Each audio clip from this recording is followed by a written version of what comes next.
আবহাওয়া পরিবর্তনের সঙ্গে সঙ্গে বগুড়ায় নানা রোগে আক্রান্ত হচ্ছে শিশুরা। হাসপাতালের শিশু ওয়ার্ডে ভর্তির বেশিরভাগই জ্বর, ঠান্ডা, কাশি ও নিউমোনিয়ায় আক্রান্ত। তবে গত সপ্তাহের তুলনায় নিউমোনিয়ায় আক্রান্ত শিশুর সংখ্যা দ্বিগুণ বেড়েছে। নিউমোনিয়ার প্রকোপ সাধারণত শীতে বাড়লেও এবার গরমের কারণেও বাড়ছে বলে জানিয়েছেন চিকিৎসকরা। বগুড়ার মোহাম্মদ আলী হাসপাতালের শিশু ওয়ার্ডে এখন ৩৬ জন রোগী ভর্তি আছে। এদের মধ্যে ৩০ জন রোগী ঠান্ডা, জ্বর ও নিউমোনিয়ায় আক্রান্ত। একই অবস্থা শহীদ জিয়াউর রহমান মেডিকেল কলেজ হাসপাতালেও। কাশি 2 মাস ধরে এই ডাক্তার ওই ডাক্তার করে আজ 3 দিন হচ্ছে ভর্তি হচ্ছে।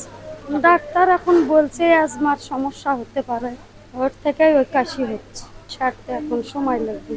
বাচ্চার ঘাম বসে একটু সমস্যা আছে, কাশ হচ্ছে, এর থেকে আপনি দম বন্ধ হয়ে শিখছে বাচ্চা, তারপরে যে ভর্তি করার লাগলো। ডাক্তার বলছে নিউমোনিয়া হচ্ছে, 3 দিন ভর্তি হচ্ছে, কিন্তু কমা তো বোঝাই যাচ্ছে না। বাচ্চা হচ্ছে জ্বর আছে, 3 দিন হচ্ছে, খুবই অসুস্থ, তো সেই জন্য এই হাসপাতাল দিয়েছে। আমরা খুবই সিরিয়াস হয়ে গেছিল, তো ইটালি আসার পর একটু সুস্থ হয়ে গেছে। এখানে নিয়ে আসার পরে যে স্যালাইন দিছে শুধু। চিকিৎসকরা জানান, প্রচণ্ড গরমে অসুস্থ হয়ে পড়ছে অনেক শিশু। এদের মধ্যে 5 ধরনের সমস্যা নিয়ে বেশি আসছে রোগীরা, যেমন সর্দি, জ্বর, শরীরে র্যাশ ওঠা, ডায়রিয়া, নিউমোনিয়া ও অ্যাজমা। এসব রোগীর মধ্যে নিউমোনিয়ায় আক্রান্তরা বেশি ভর্তি হচ্ছেন। আমাদের হাসপাতালে প্রচুর বাচ্চা ভর্তি হচ্ছে এই মুহূর্তে। সাধারণত আমরা দেখি যে ডায়রিয়া নিয়ে ভর্তি হওয়ার প্রবণতা বেশি, কিন্তু এই সময় ডায়রিয়ার বাচ্চা আমরা পাচ্ছি না। সব বাচ্চা শতকরা 90% বাচ্চা আসছে হলো নিউমোনিয়া নিয়ে, এবং অনেকে মারাত্মক নিউমোনিয়া নিয়ে আসছে, যেটা আমরা এক্সরেতেও পাচ্ছি এবং কনসলিডেশনও পাচ্ছি।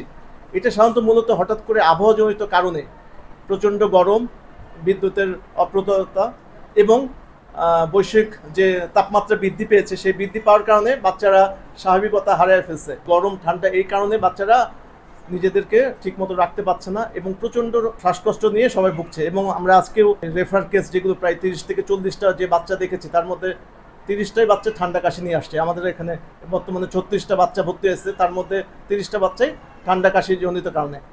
শুধু নিউমোনিয়া নয়, প্রচণ্ড এই গরমের কারণে শিশু ও বৃদ্ধের শরীরে বাসা বাঁধছে নানা ধরনের ঠান্ডাজনিত রোগ। 2 দিনের মধ্যে জ্বর না কমলে দ্রুত চিকিৎসকের কাছে নেওয়ার পরামর্শ বিশেষজ্ঞদের। Bobbin Rahman, north capital news, Bogura.